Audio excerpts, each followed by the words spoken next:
Dina iki dulur-dulur spesial bakal takjak nembus alas terus bulak selama kurang lebih 30 menit atau lebih lur, yen dalane angel.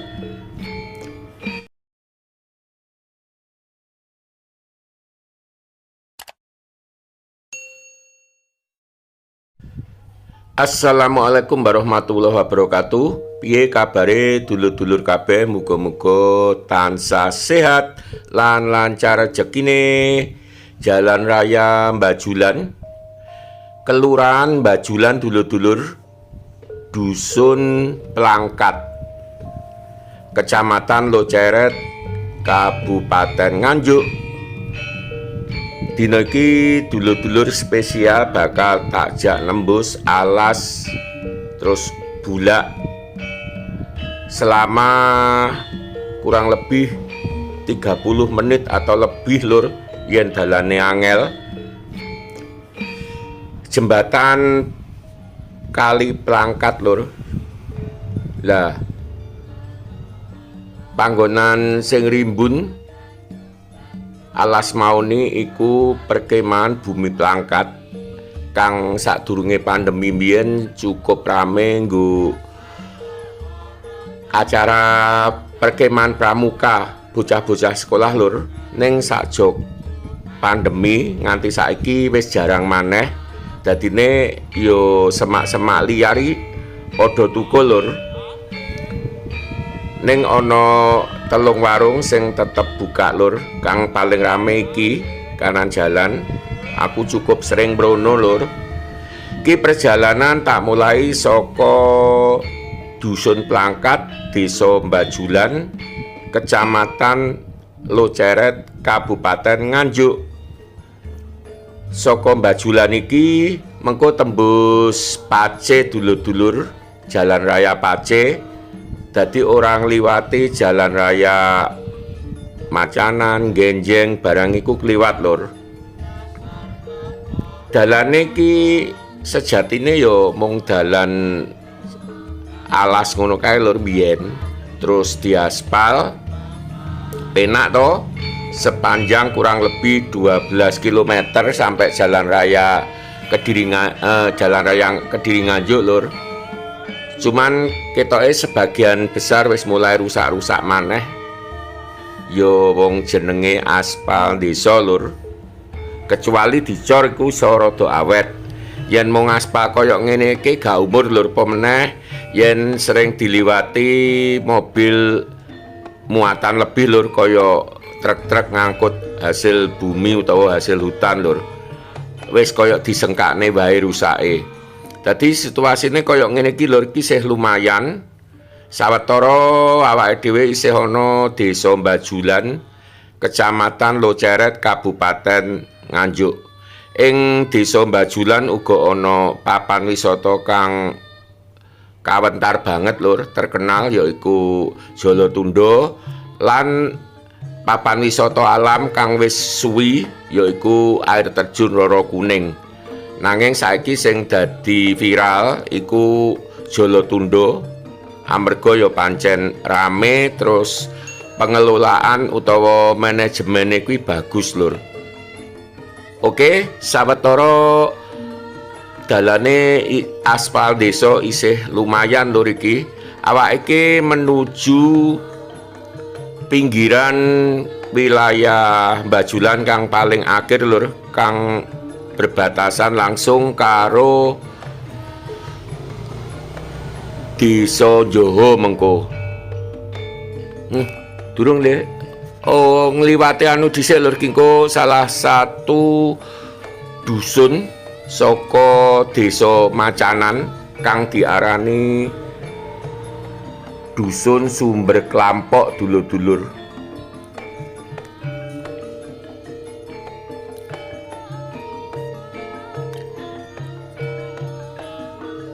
Ki awake dhewe sarepe mendekati Dusun Sumber Klampok, Desa Macanan, Kecamatan Loceret, Kabupaten Nganjuk. Lah mulai saka kene iki lho dalane iki munggah ngeder lur. Iso dipirsani dhewe.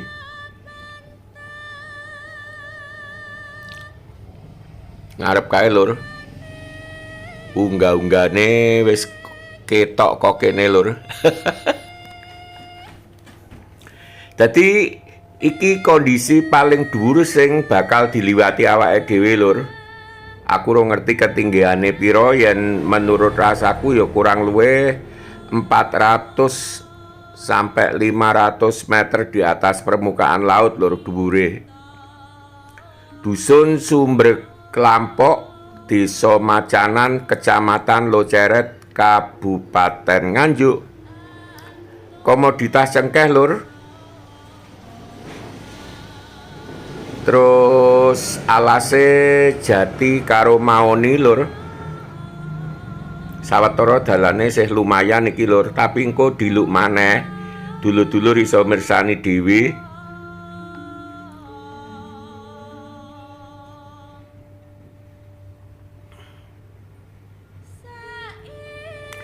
Mendekati perbatasan dua kecamatan lur, yaiku Kecamatan Loceret sing saiki diliwati awake dhewe. Mengko awake dhewe nuju Kecamatan Pace.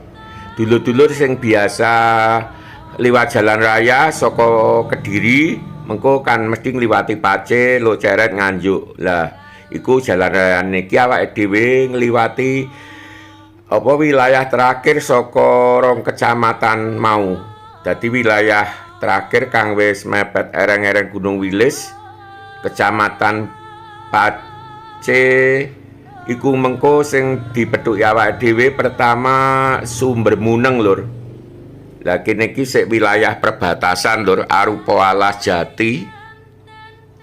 Dalane wis mulai rusak-rusak lur. Aku liwat kene pertama ya pertengahan tahun 2000-an lur, 2010-an maksudku. Dalane sik durung makadam lur, sik dalan lemah, dalan para tani yen menyang Tegalan utawa menyang alas lur. Separone iki gedine ya gak kena ngliwat mobil wektu kuwi kira-kira. Ya yen mobil-mobil angkut hasil bumi ya mesti tetep iso. Maksudku mobil umum wektu kuwi koyoke gak mungkin liwat mergo dalane pancen angel banget. Terus pirang tahun ngono diaspal. Lah terus pirang tahun maneh gak sampai 3 tahun lur. 2 tahun kondisine wis mulai bolong-bolong, malah neng bagian tertentu wis rusak parah, wis gak rupa aspal maneh, aspale wis ilang lur. Mengko lur, jane pemandangane lumayan lur, ngiwonen ki sik cukup grumbul alase. Cuman yen musim 3 ngene iki tumpang sarine kan prei ki lur, sing tak omongne aspal entek wisan. Ngene iki dawane ya beberapa kilo lho lur. Perbatasan Desa Macanan, Kecamatan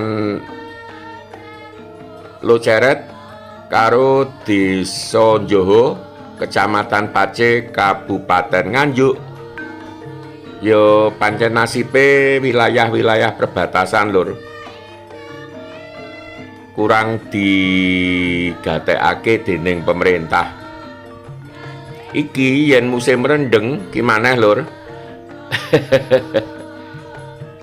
Yen musim rendeng iku alase iku tumpang sari karo tanaman palawija dulur-dulur, kadang ya empon-pon, kunir, kadang ketela pohon utawa singkong lur, kadang jagung. Yen alase ganti-ganti lur, kadang jati, kadang akasia, kadang maoni. Yen wis ditebang ganti-ganti lur. Weh ki mulai angel tenan lur. Ana pirang kilo, 3 kilo apa pira ngono kuwi dalane ngene iki lur. Dadi yen numpak mobil ngono ya iso, cuman beberapa kilometer kuwi kondisi soro lur. Kecuali mobil off-road lho.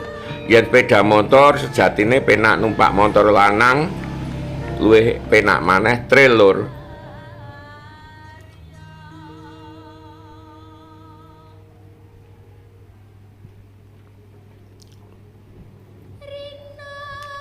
Koyok ngene iki lur, bolong-bolong terus sebagian aspale wis ilang. Dadi koyok grasak di dekek dhuwur dalan ngono lur dadine. Iki lur wis sebagian hasil hutan ditebang.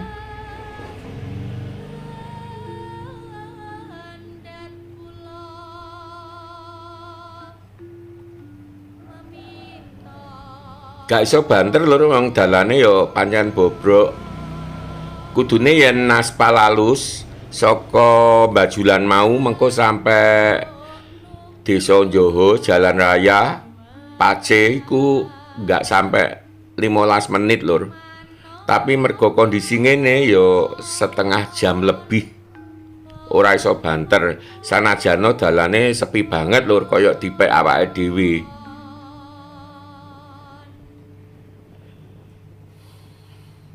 Wong sak daerah lur Pace Loceret kudune kan mengandung potensi wisata perjalanan to lur iki. Dadi nggih alternatif dulur-dulur sing saka Kediri arepe nang nggone Jolotundo utawa Roro Kuning kuwi ora kudu liwat Loceret dhisik ngono lho. Dadi saka Pace liwat dalan iki tembus Dusun Plangkat Bajulan mau lur.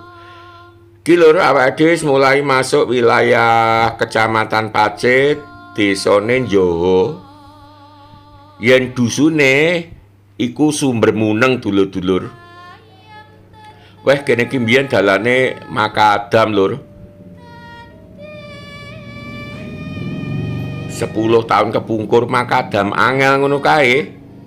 Sebagian aspal lawas rusak terus cilik.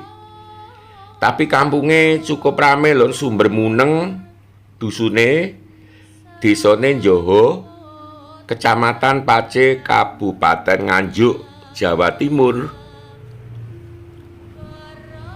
Yen dusune asri lur, kene iki mbiyen aku liwat sekitar 10 utawa 15 tahun kepungkur iku kondisine gersang banget lur. Wit-witane kaya-kaya ora gelem tukul, sawah ya garing ngono, tapi saiki ketoke sarehne akeh embung-embung utawa bendungan-bendungan kang dibangun pemerintah wektu kuwi Jokowi yen gak kliru. Akhire tanah ing wilayah ereng-ereng Gunung Wilis sisih lor sampai sisih etan kuwi dadi subur lur, tanduran-tanduran tanaman apa palawija wit-witan iku iso tukul subur. Sanajana sejatine iki musim kering utawa musim kemarau lur. Dulur-dulur iso mirsani wit-witan katon ijo iki wis mulai dominasi wit-witan pelem utawa mangga dulur-dulur, khususnya mangga podang gunung. Jadi mangga podang gunung ki ora mung ana Kediri wae dulur-dulur.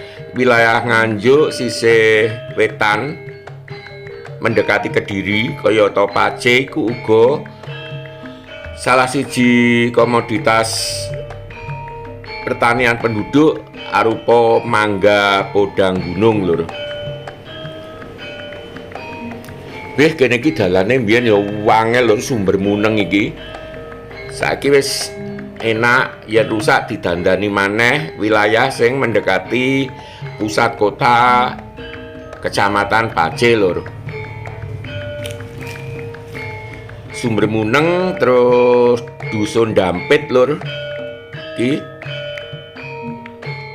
Desa Njoho Kecamatan Pace Kabupaten Nganjuk. Tenan lur aku liwat kene 10 utawa 15 tahun kepungkur wis dalane iki cilik, makadam angel, tanahe gersang banget. Yen saiki wis lumayan lur, akeh embung utawa bendungan kaya wis tak critakake mau.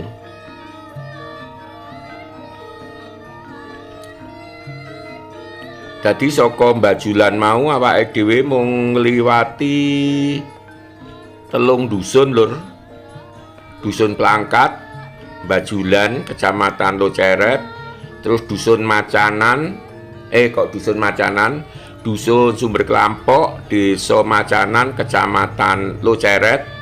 Lah sing terakhir Dusun Sumber Muneng iki mau bar diliwati Ndampit terus kok terakhir Dusun Jatirejo. Lah kene iki uga ana komoditas pertanian bunga rosella lur kang hasile iso tinggi minuman teh bunga rosella. Bar panen lur terus kondisi kemarau dadi wis mulai mengering. Wong budidayane penak banget lur. Mbiyen pertama aku mengenal tanaman bunga rosella ki nang wilayah Kecamatan Semen dulur-dulur. Lereng Gunung Wilis, Desa Kanyoran, Kabupaten Kediri. Akhirnya saiki menyebar teko ngendi-ngendi lur sampai Nganjuk. Hargane lumayan lur yen wis kering. Ki kiri jalan kanan jalan sing warna abang semu-semu abang kuwi tanaman rosella lur sing wis bar dipanen.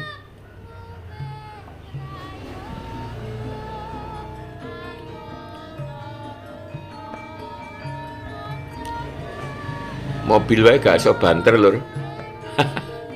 Mobil putih mau sing liwat aku leren apa moto-moto kembang rosella saiki wis nyedaki maneh.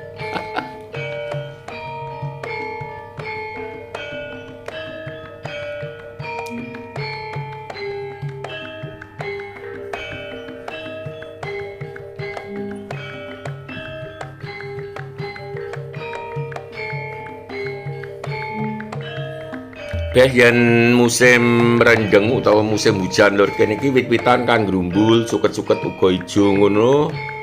Wah, hawane adem, pemandangane apik lur. Yen kaya ngene iki akeh wit-witan sing menggugurkan daunnya lur utawa gogrok godhonge. Jati terus akasia maoni trembesi rata-rata yen musim kering utawa musim ketiga kuwi menggugurkan daunnya lur.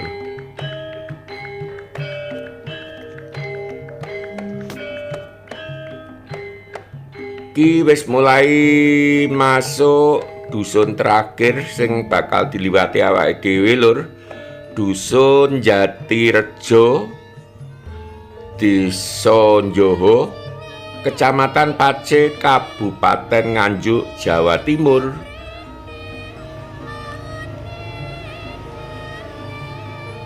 Ngarep Jalan Raya Kediri Nganjuk dulur-dulur.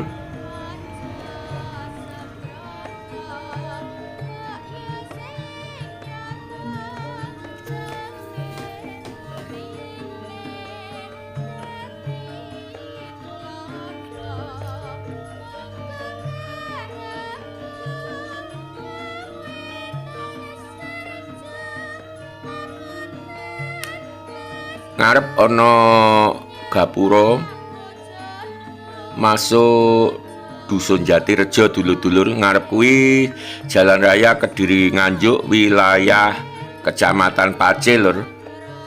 Ana penjagane patung macan kiwa tengen.